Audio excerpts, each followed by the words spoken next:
Welcome back to Love and Relationships for the Modern Mystical Life. I'm Juliana Christine, and today we're talking about something that I think is one of the biggest misconceptions about relationships. And that is around this idea that the problem is communication. That if you could just say the right things in the right way at the right time, everything would be different. And I want to kind of dive a little bit deeper into this and reframe this a little bit because while it's true, if we say things in the right way at the right time, things can shift. It's not the full picture. And this is because communication is so much more than our words. In fact, words are actually the last thing to complete communication. As you follow along on this episode, I made you a book about the 7 steps of how to have an honest conversation, the honest conversation practice. This is in the show notes and you can go and download it for free. And this gives you a full how to step by step to do what I'm talking about here today. Research tells us that 90% of communication is nonverbal. So the majority of what you're communicating is how you show up in your nervous system or your body, the tone of your voice, your facial expressions. And I would go so far to say the belief that you have about yourself and other, and the fears that you have while you're in communication. And this is why you can say all the right things and the conversation will still go sideways. This is why when you're not saying anything at all, like when you're swallowing your words, people around you can feel what you're not saying, whether they're aware of it or not. This is why an email or a text message can be completely misunderstood, because it is the lens to which we are looking at the communication, the state of our nervous system when we are reading the communication, the beliefs that we have. So it's not really about the right words. And this is something that I struggled with and that a lot of the women that I work with have. They're like, I stumble on my words. And what I discovered through my own experience and with my clients is that it's actually okay if you stumble on your words, because it's not actually about the words. It's about the action and being in relationship in a holistic view of communication. So the real struggle here is our orientation as we go into having honest conversations. Most of us will go into hard, challenging conversations with people trying to control what happens, to manage a certain outcome, to avoid what we're feeling scared of, or to get the other person to do or feel something differently. And the moment that we start to do that, we're not present. We're managing, and that is felt in the relationship. You're not in your body, you're future thinking, or you're thinking about the past. And the other person feels that as well through their nervous system, because the body communicates our intention long before our words do. So this is why communication skills alone won't save your relationship. Because you can learn every technique that there is about how to say the right thing, nonviolent communication, speaking in the feminine to the masculine, all of these things. But if you're coming into the conversation in survival mode, trying to stay safe rather than trying to connect, the techniques don't really work. The body will give you away every time. So real communication comes down to 3 things: sharing honestly, deep listening, and receiving. And here's what I've noticed. Most of us don't know how to do any of these. And that's because we're scared. We get scared to share honestly because we don't know, or we have a belief that our truth, that who we are is too much. And if we share honestly, the relationship might end or go away. This is directly linked to childhood beliefs. And we also don't know how to deeply listen because we're so busy managing our own fear of what someone is saying, and we're planning how we're going to respond rather than listening to understand. We also don't know how to receive. So when someone is sharing something with us, like, we want to be received when we share with another. So we also need to learn how to do that. And this all happens because we're not present with our physical bodies. We're in our heads trying to figure something out rather than being in the relationship. And you'll hear me say that a lot. What does it mean to be in relationship? That is a completely different way of being than I'm going to think of what to say and to respond. To be in the relationship means you are present with the other person. So sharing honestly is hard because our world doesn't teach us how to do this. To be honest with ourselves, let alone another. Sharing honestly means you're willing to risk the relationship for your truth, your inner experience. That what's actually going on inside of you is worthy of being brought forth. And this is terrifying for many of us because we were taught, either directly or indirectly, that our feelings are too much, they're inconvenient, that we shouldn't disrupt anybody or anything. So we learn to shut them down, smooth them over, keep them quiet. And then we're like, oh, I feel so alone and unseen in my relationship. And I speak from a very intimate understanding of this within myself.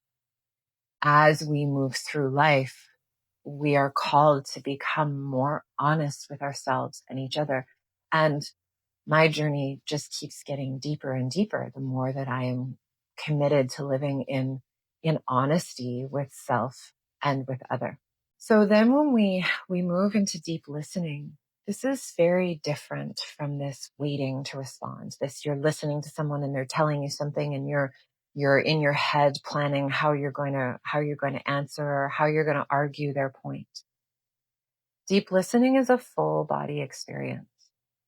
It means being present enough to actually take someone in, to let what they're saying land in you, to feel it before you decide what to do with the information. And so many of us have never been truly listened to. And most of us have never learned how to truly, deeply listen, because it has this requirement for us to get out of our own survival response long enough to be genuinely curious about another person's experience. And receiving happens when both of these meet, when we can share honestly and deeply listen. There is a reciprocity, an exchange of mutual benefits when we can receive, when we can deeply listen, when we can share honestly. And this isn't because you've solved the problem or you've said the perfect thing, but it's because you're committed to being in relationship with each other. If we go back to the forest metaphor I used in the last episode, it's about being in interdependent relationship. This is me and this is you. And how can we get curious enough to coexist and thrive together? So this is a tricky thing, right? Because this honesty piece requires, as I've said already, but I want to really land this home. So Honesty requires deep internal introspection. What do I believe about myself? How does my body feel? What am I afraid to say? And not only to other, but to yourself. Sometimes the dishonesty begins inside you.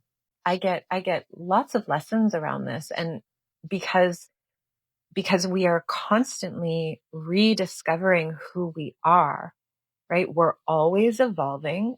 You are not the same person today listening to this podcast than you were, like you're a different person than you were yesterday. You're not the same because you had different experiences.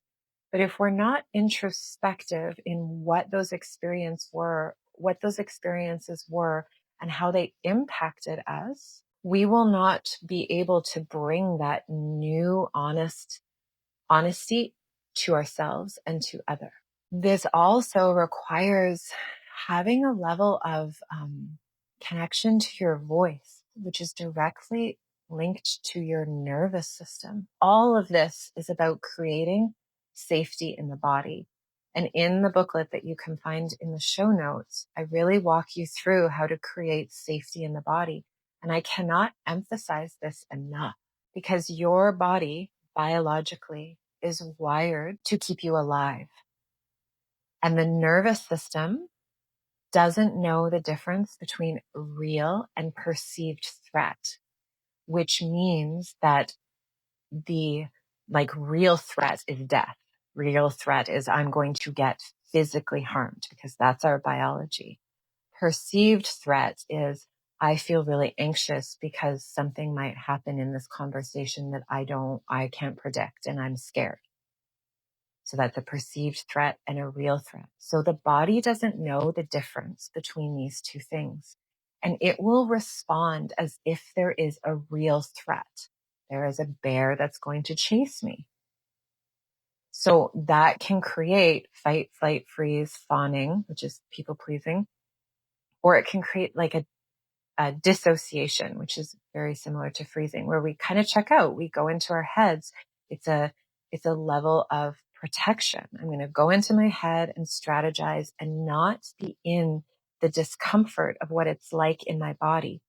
And the reason why we need to stay in our bodies is because when you're connected to your sensory environment and you're connected to the physical sensations in the body, you eventually teach your body that there is no real threat.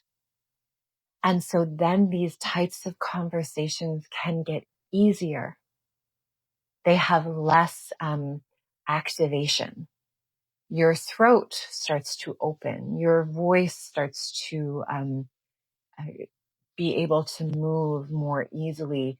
You're able to track your thoughts in these conversations more. You can bring around different parts. You can listen even when someone's saying something that feels uncomfortable to you. You can listen and hear. And when we listen and hear, what happens, and we're in our bodies, is we attune to the nervous system of the other person. And this is the whole point of the mammalian nervous system, is to find connection and safety in other. And so when we are disconnected from the body, we can't actually sense the safety and connection from other.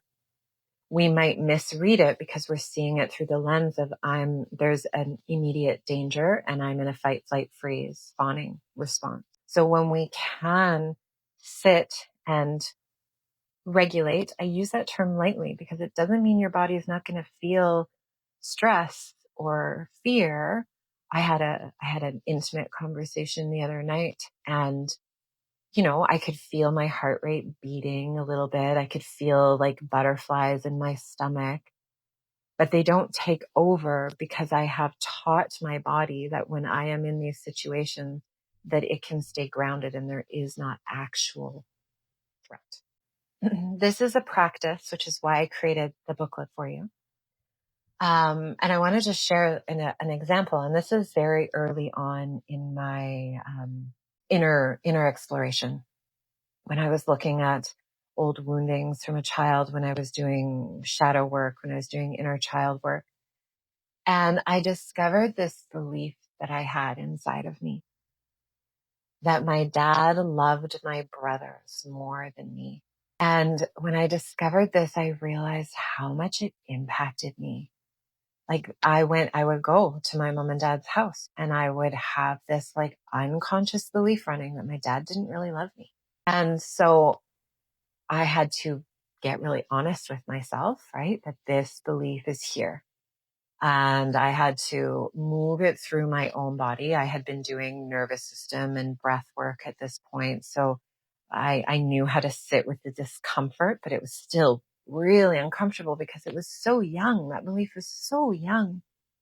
There was so much sadness and grief around it. And so one day when I was visiting my parents in Victoria and my dad was driving me to the ferry to go back to Vancouver.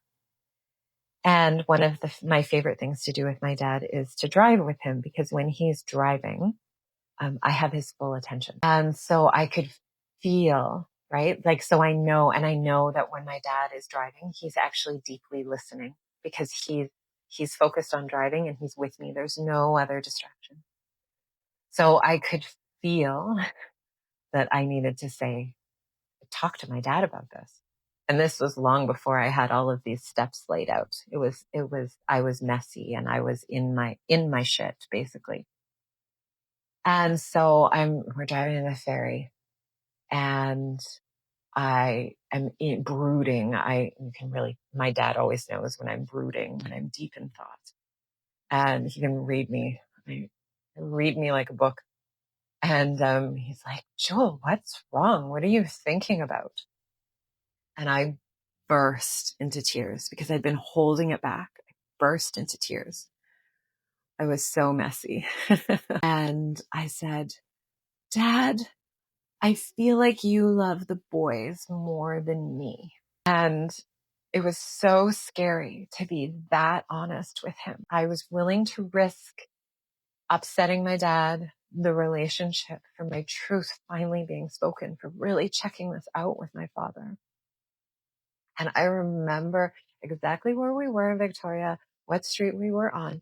And he looked at me in total, like absolute surprise. And we still talk about this to this day.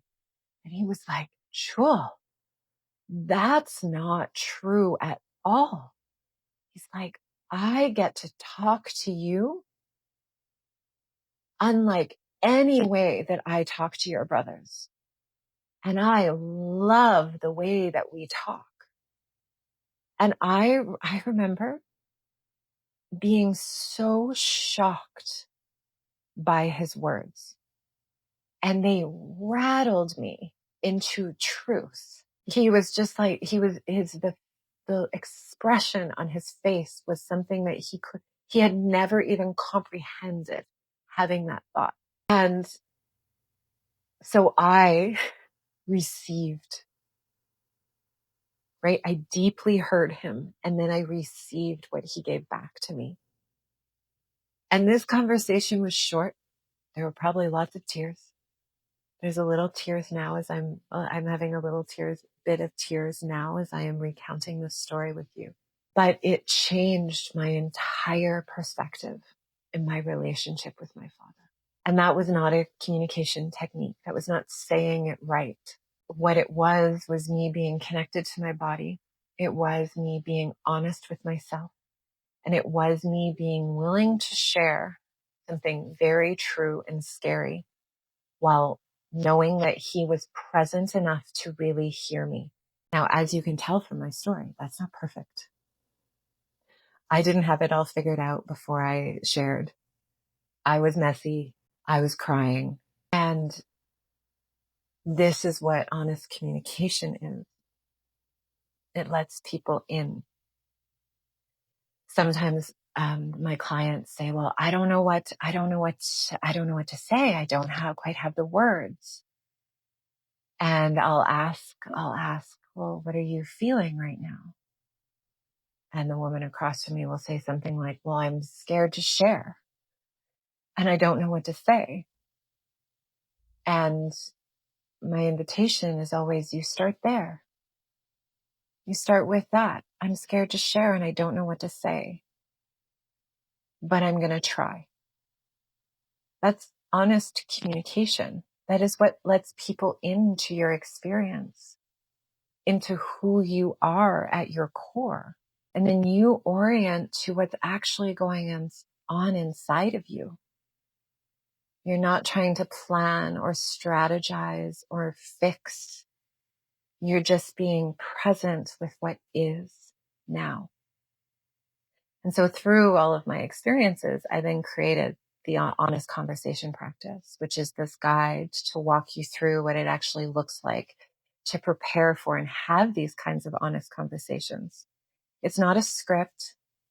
It's a map. It's a loose map for you to find your way in relationship, in communication. This kind of practice is something that gets easier, not because our conversations and our relationships suddenly have no tension or struggle or emotions in them, but because you get better at being connected to yourself and bringing yourself into the relationship, deeply listening to the other person and receiving.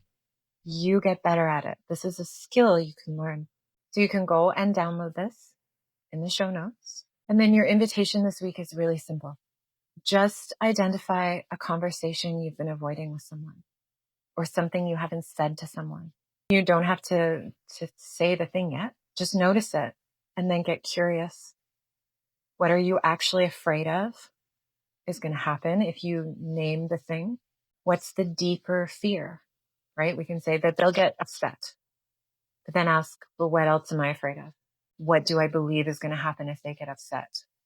Oh, it's going to start a fight. And what do I believe is going to happen if the fight starts? Oh, they're going to leave me. And what's going to happen if you're left? Then I'll be all alone. And then I'm too much and no one will ever love me. So go deep into that because that's the honesty that we want to access for ourselves. So it's not about finding the right words. It's about getting honest enough with yourself that when the moment arrives, you can speak from the truth of who you are to invite in deeper connection and hear the truth of who the other person is. If you have questions about this, you can send me a note in SpeakPipe and I will do an episode where I answer people's questions. Okay. Thank you so much for being here with me today. I wish you the most beautiful day.